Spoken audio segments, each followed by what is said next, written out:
जय हिंद। क्या हाल चाल। आशा करते हैं कि आप सब अच्छे होंगे, स्वस्थ होंगे और अपनी पढ़ाई में लगे होंगे। आज हम जानेंगे हिंदी व्याकरण के संज्ञा के बारे में कि संज्ञा क्या होता है और संज्ञा के प्रकार के बारे में। तो चलिए आज की क्लास शुरू करते हैं। इससे पहले गणेश भगवान, सरस्वती माता अपने गुरुजनों का आशीर्वाद लेकर आज की क्लास को शुरू करते हैं। और इसी पर एक शेर भी हो जाए कि कहते हैं हो चुका आगाज रन का युग बदलने की तैयारी। कि कहते हैं हो चुका आगाज रंग का युग बदलने की तैयारी। जीत हमेशा उसी का होगा जिसका संघर्ष है जारी। इसी मोटिवेशन के साथ आज की क्लास को शुरू करते हैं। तो सबसे पहले आज हम क्या जानेंगे, हिंदी व्याकरण। हिंदी व्याकरण में संज्ञा के बारे में जानेंगे कि संज्ञा क्या होता है और संज्ञा के भेद कितने होते हैं या प्रकार कितने होते हैं। नाउन के बारे में आज हम समझेंगे। तो इससे पहले कल की क्लास की थोड़े रिवीजन कर लेते हैं। कल के क्लास में हमने शब्द के बारे में जाने थे कि शब्द क्या होते हैं। तो शब्द उस मूल ध्वनि को कहते हैं जिससे वर्णों या ध्वनियों के मेल से क्या होता है, शब्द बनता है। जैसे माता पिता, गुरुजन, ये सब क्या एक शब्द है, ठीक ना। चलिए, इसके बाद पद क्या होता है। जो शब्द वाक्य में प्रयोग होने लगता है तो वो क्या कहलाता है, पद कहलाता है। जब कोई शब्द जो होता है वो वाक्य में प्रयोग होने लगे तो क्या कहलाएगा, पद कहलाते हैं। इसके बाद हम जाने थे शब्द के प्रकार। तो हमने शब्द के 4 प्रकार समझे थे।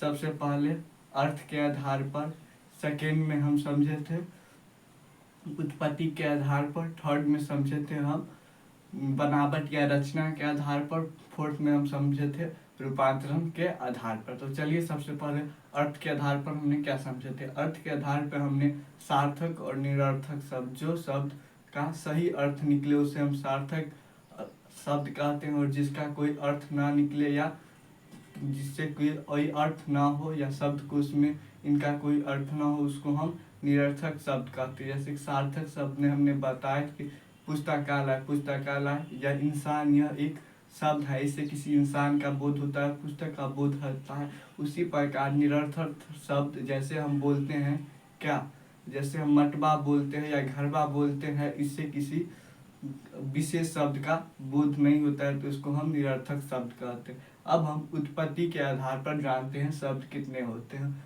उत्पत्ति के आधार पर शब्द 4 होते हैं। एक तो तत्सम, तद्भव, देशज और विदेशज। कौन, तत्सम, तद्भव, देशज, विदेशज। तत्सम ऐसे शब्द को बोलते हैं जो संस्कृत भाषा के शब्द हिंदी में डायरेक्ट प्रयोग होते हैं। संस्कृत भाषा के शब्द हिंदी में क्या होते हैं, डायरेक्ट प्रयोग होते हैं, यानी कि उसमें कोई भी चेंजेस नहीं किया जाता है। जैसे कि अग्नि हो गया, अग्नि, इसके बाद आपके पुष्प हो गया, कपूर हो गया, ये है क्या, तत्सम शब्द, ठीक ना। इसके बाद तद्भव शब्द क्या होता है। तद्भव शब्द तत्सम के बिगड़े रूप को, यानी कि संस्कृत के जो शब्द होते हैं उनको हम थोड़ा बिगाड़ देते हैं तो उसको हम तत्सम शब्द कहते हैं। जैसे हम वहाँ बोलते थे अग्नि, तो यहाँ हम बोलेंगे आग, तत्सम में। इसके बाद तत्सम, हाँ, तत्सम में हम अग्नि बोलते थे, वही तद्भव में हम आग बोलेंगे। इसके बाद पुष्प को हम फूल बोलेंगे। इसके बाद कपूर को कपूर बोलेंगे और करवक, ये सब क्या है, तत्सम शब्द है। इसके बाद देशज शब्द क्या होता है। देशज शब्द ऐसे शब्द होते हैं जो अपने देश में बोले जाते हैं। जैसे कि लोटा, ये अपना देश का शब्द है। पगड़ी, ये क्या है, देशज शब्द है। इसके बाद पगड़ी का डिबिया, डिबिया भी क्या है, देशज शब्द है। जबकि विदेशज शब्द क्या होता है, विदेशज शब्द जो बाहरी से लाया गया शब्द है उसको हम विदेशज शब्द बोलते हैं। जैसे हॉस्पिटल हो गया, ब्रेंच हो गया, इसके बाद आराम हो गया, ये सब क्या है, विदेशज शब्द है, ठीक ना।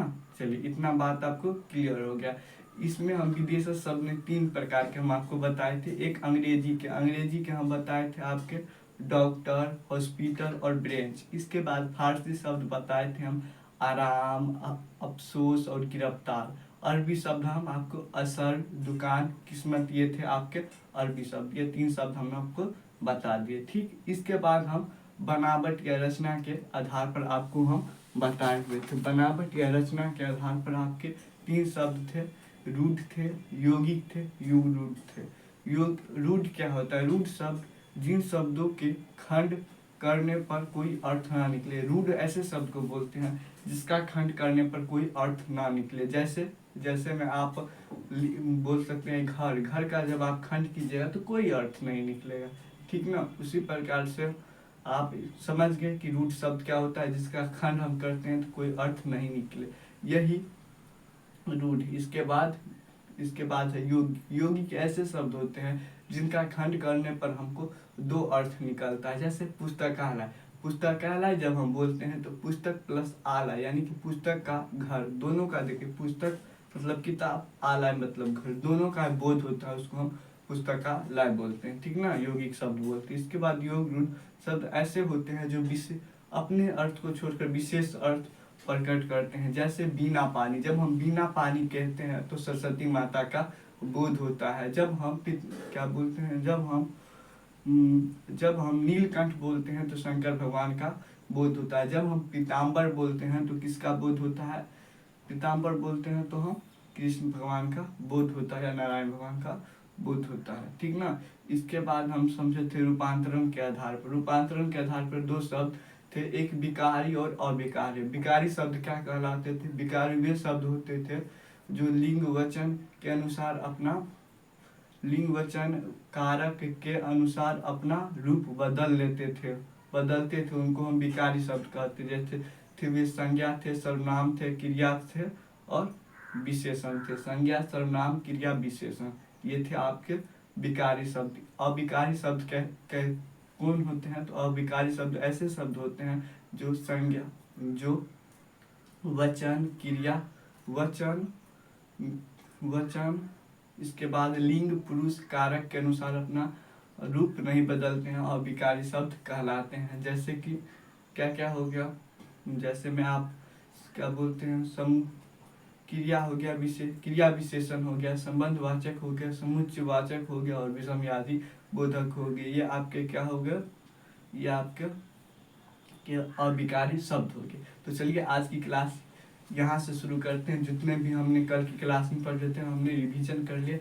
आज की क्लास हम संज्ञा के प्रकार को समझते हैं। तो संज्ञा क्या होता है, किसी व्यक्ति, वस्तु या स्थान को, नाम को ही संज्ञा कहते हैं। आप दुनिया में कोई भी वस्तु देखिए, किसी का ना किसी का क्या होगा, नाम होगा। तो वैसे भी हम संज्ञा किसी नाम को ही हम संज्ञा कहते हैं। चाहे आप बोर्ड देख रहे हैं, इसका नाम बोर्ड है, आप फोन देख रहे हैं, उसका नाम फोन, आप फैन देख रहे हैं, उसका नाम पंखा, मतलब जिस चीज़ का आप नाम लीजिएगा, किसी का नाम हो, उसी को हम संज्ञा करते हैं। तो पृथ्वी पर जितनी वस्तुएं हैं, व्यक्ति है, जो भी है, क्या है, संज्ञा ही है, क्योंकि किसी ना किसी का नाम होगा तभी ना कोई वस्तु है, ठीक ना। संज्ञा समझ गए।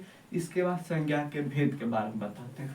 संज्ञा के 5 भेद हैं। कौन कौन, सबसे पहला है व्यक्तिवाचक, सेकेंड में है जातिवाचक, थर्ड में है आपके क्या है, समूहवाचक, फोर्थ में है आपके द्रव्यवाचक और 5 में है भाववाचक। तो कौन कौन है, सबसे पहले व्यक्तिवाचक, सबसे पहले कौन सा संज्ञा है, व्यक्तिवाचक, कौन सा, व्यक्तिवाचक। सेकेंड में जातिवाचक, कौन, जातिवाचक संज्ञा। सेकेंड में कौन सी संज्ञा है, जातिवाचक संज्ञा। थर्ड में आपके कौन है, द्रव्यवाचक संज्ञा। थर्ड में आपके द्रव्यवाचक संज्ञा। फोर्थ में आपके समूहवाचक संज्ञा, फोर्थ में समूहवाचक संज्ञा। इसके बाद फिफ्थ में क्या है, भाववाचक संज्ञा। हम आपको शॉर्ट में बता देते हैं, इसके बाद हम बोर्ड पे जो लिखे उसको एक बार पढ़ के हम आपको बता देंगे और इसका आप नोट बना सकते हैं, या आप चैनल से जुड़कर इसका PDF के जरिए आप आपका अपने में नोट बना सकते हैं, शॉर्ट नोट है। जिससे क्या होगा, जब आप रिवीजन कीजिएगा, जब आपके बोर्ड का एग्जाम होगा, तो इसमें आपके लिए बहुत लाभदायक होंगे, यानी कि बहुत यूजफुल साबित होंगे। क्योंकि बोर्ड के एग्जाम में 16% आपके व्याकरण से प्रश्न आते हैं, यह आपको पता होना चाहिए। तो इसके दृष्टि से भी बहुत महत्वपूर्ण हो जाता है, ठीक ना। तो कहाँ थे हम, मतलब कि हम सबका बता रहे थे। तो 5 संज्ञा बताए, व्यक्तिवाचक, जातिवाचक, द्रव्यवाचक, समूहवाचक और भाववाचक। अब हम आपको समझाते हैं किसके बारे में, हम आपको समझाते हैं व्यक्तिवाचक। व्यक्तिवाचक संज्ञा क्या होता है, व्यक्तिवाचक संज्ञा ऐसे संज्ञा होते हैं जिससे किसी खास व्यक्ति, वस्तु या स्थान का बोध होता है, उन्हें हम क्या कहते हैं, व्यक्तिवाचक संज्ञा कहते हैं। देखिए संज्ञा के प्रकार, जिस संज्ञा से किसी खास व्यक्ति, वस्तु का बोध होता है, उससे हम व्यक्तिवाचक संज्ञा कहते हैं। जैसे हम बोलते हैं क्या बोलते हैं, कमल, तो क्या है, कमल का बोध हो रहा है। हम बोलते हैं लाल कलम था यह, ठीक ना, तो इसको कलम हम लिखे हुए थे। तो लाल कलम, तो क्या हम कलम बोल रहे हैं तो कलम का बोध हो रहा है, लेकिन लाल कलम बोल रहे हैं तो किसी विशेष प्रकार का बोध हो रहा है, यानी कि खास। जब हम ताजमहल बोल रहे हैं तो किसी खास स्थान का नाम बोध हो रहा है। जब हम लाल किला बोल रहे हैं तो किसी खास स्थान का नाम का बोध हो रहा है, यानी कि जिस भी खास स्थान का बोध हो उसको हम क्या बोलते हैं, व्यक्तिवाचक संज्ञा। जातिवाचक संज्ञा क्या होता है, जिस संज्ञा से जाति वर्ग का बोध हो जातिवाचक संज्ञा बोलते हैं। तो जातिवाचक संख्या में हम जब बोलते हैं लड़का तो पूरे लड़के जाति का समूह का बोध होता है। जब हम बोलते हैं लड़की तो पूरे जाति समूह का बोध होता है, ठीक ना। जब हम बोलते हैं शहर तो पूरे शहर भर का बोध होता है, यानी कि पूरे जाति में जितने भी शहर में हैं सभी का बोध होते हैं। जबकि हम शिक्षक बोलते हैं तो पूरे शिक्षक जाति का बोध होता है, ठीक है। इसके बाद है द्रव्यवाचक संख्या। जिस संख्या से किसी द्रव्य या धातु का बोध होता है उन्हें हम क्या बोलते हैं, द्रव्यवाचक संज्ञा बोलते हैं। द्रव्यवाचक संख्या में आप ले सकते हैं सोना, चांदी। और द्रव्यवाचक संज्ञा में आप ये समझिए जिसको नापा या तोला नहीं जा सकता। क्या आप दूध को नाप, क्या बोलते हैं, आप पानी को क्या बोलते हैं, तोल सकते हैं, पानी। हाँ, जिस संज्ञा से किसी द्रव्य, हाँ पानी हो गया, यानी कि जिसको आप क्या कर सकते हैं, नाप या तोल नहीं सकते हैं, द्रव्यवाचक संज्ञा कहलाते हैं। जैसे पानी हो गया, इसके बाद आपके सोना हो गया, चावल हो गया, धातु हो गया, जितने भी होते हैं वे आपके द्रव्यवाचक संज्ञा कहलाते हैं, जिसको आप नाप या तोल नहीं सकते, या जिससे आप द्रव्य का बोध होता है उसको हम द्रव्यवाचक संज्ञा कहते हैं, ठीक ना। इतना समझिए। इसके बाद पांचवा है समूहवाचक संज्ञा। जिस संख्या से समूह या समुदाय का बोध होता है उसे समूहवाचक संज्ञा कहते हैं। जैसे परिवार, परिवार में क्या एक समूह है, पूरे समूह का बोध हो रहा है। वर्ग, वर्ग से पूरे समूह का बोध हो रहा है। गुच्छा, जब हम बोलते हैं चाबी का गुच्छा, तो पूरे समूह भर का बोध हो रहा है, ठीक ना। इसके बाद भाववाचक संज्ञा। जिस संज्ञा से किसी व्यक्ति, वस्तु, गुण, धर्म, स्वभाव का बोध होता है उससे हम क्या बोलते हैं, भाववाचक संज्ञा बोलते हैं। जिससे किसी गुण या भाव का बोध होता है। जैसे कि आप लंबा बोल सकते हैं, लंबा गुण में लंबा है, मोटा है, चौड़ा है, पतला है, ठीक ना। इसके बाद स्वभाव में ईमानदार है, बेईमान है, बुढ़ापा है, ये सब क्या हो गए, भाववाचक संज्ञा हो गई, ठीक ना। चलिए आप हम इसका भी एक बार रिवीजन शॉर्ट में करते हैं। सबसे पहले हम संज्ञा पढ़े। संज्ञा बोलते किसे हैं, तो संज्ञा जिससे किसी व्यक्ति, वस्तु का बोध हो या किसी नाम का बोध हो उसे हम संज्ञा बोलते हैं। अब हम आपसे पूछेंगे संज्ञा, किसी संज्ञा का नाम लीजिए, तो आपको बताना है पृथ्वी पर आप जो भी वस्तु देख रहे हैं, जो भी चीज देख रहे हैं वे क्या है, संज्ञा है। क्योंकि जो भी आप चीज बोलते हैं उसका कोई ना कोई नाम होगा, इसलिए वो संज्ञा है, ठीक। इसके बाद हमने आपको बताया संज्ञा के प्रकार। तो हम आपसे पूछेंगे संज्ञा के कितने प्रकार हैं, तो आपको बताना है 5। सबसे पहला व्यक्तिवाचक, सेकंड में जातिवाचक, थर्ड में समूहवाचक, फोर्थ में द्रव्यवाचक और 5 में भाववाचक, ठीक। सबसे पहले व्यक्तिवाचक। जिस संज्ञा से किसी खास व्यक्ति, वस्तु का बोध हो उसे हम व्यक्तिवाचक संज्ञा कहते हैं। किसका बोध हो, किसी खास व्यक्ति, वस्तु का। जैसे हम बोल रहे हैं तो राम भगवान का बोध हो रहा है। जैसे हम बोल रहे हैं हवाई अड्डा, तो हवाई अड्डा का बोध हो रहा है। जैसे हम बोल रहे हैं लाल किला, तो लाल किला का बोध हो रहा है। तो जिससे किसी खास व्यक्ति या वस्तु का बोध हो, ठीक ना। चलिए, इसके बाद था जातिवाचक संख्या। जातिवाचक संख्या ऐसी संख्या जिससे किसी जाति भर का बोध हो। जैसे हम बोल रहे हैं शिक्षक, जैसे हम बोल रहे हैं गांव, जैसे हम बोल रहे हैं लड़का, जैसे हम बोल रहे हैं लड़की। इससे क्या होता है, पूरे जाति भर का बोध होता है। जाति के बाद अब आता है समूहवाचक, जिससे किसी समूह का बोध होता है। जैसे हम लड़का बोलते हैं तो पूरे लड़के समाज का बोध होता है, जबकि हम लड़की बोलते हैं तो पूरे लड़की समूह का बोध होता है, ठीक ना। चलिए, जब हम परिवार बोलते हैं तो पूरे परिवार समूह का बोध होता है। इतना समझ गए। इसके बाद द्रव्यवाचक संज्ञा। द्रव्यवाचक संज्ञा क्या होता है, जिस संज्ञा को हम नाप या तोल नहीं सकते हैं। जैसे कि चावल को आप नाप तोल सकते हैं, नहीं। क्या आप चावल को गिन सकते हैं, कभी भी नहीं गिन सकते। क्या आप दाल को गिन सकते हैं, नहीं गिन सकते। क्या आप सोना को गिन सकते हैं, कभी भी नहीं गिन सकते। उसी को हम क्या बोलेंगे, द्रव्यवाचक संज्ञा। सिंपल में समझिए। भाववाचक संज्ञा क्या होता है, जिससे किसी भाव, स्वभाव, गुण आदि का बोध होता है। किसका बोध होता है, आपके भाव, आपके गुण, आपके लक्षण का बोध होता है, उसको हम क्या बोलते हैं, भाववाचक संज्ञा। जैसे कि आप कितना ईमानदार है, आप कितना अपने प्रति सौंदर्य है, यानी कि इसके बाद आपके हम आप बताए थे कि कितना आप ईमानदार हैं, इसके बाद आपके बुढ़ापा हो गए, ये सब क्या है, आपके भाववाचक संज्ञा, यानी कि जिससे किसी भाव, व्यक्ति, वस्तु का बोध हो, उनको हम भाववाचक संज्ञा बोलते हैं। आशा करते हैं कि आपको यह संज्ञा की क्लास बढ़िया लगी होगी। मिलते हैं नेक्स्ट क्लास के साथ, तब तक आप इसका नोट बनाने के लिए व्हाट्सएप चैनल से जुड़ सकते हैं या ग्रुप के माध्यम से जुड़ सकते हैं, जो कि बिल्कुल निःशुल्क है। आपका व्याकरण का क्लास आपके बोर्ड के लिए बहुत ज़रूरी है। तब तक जय हिंद, धन्यवाद।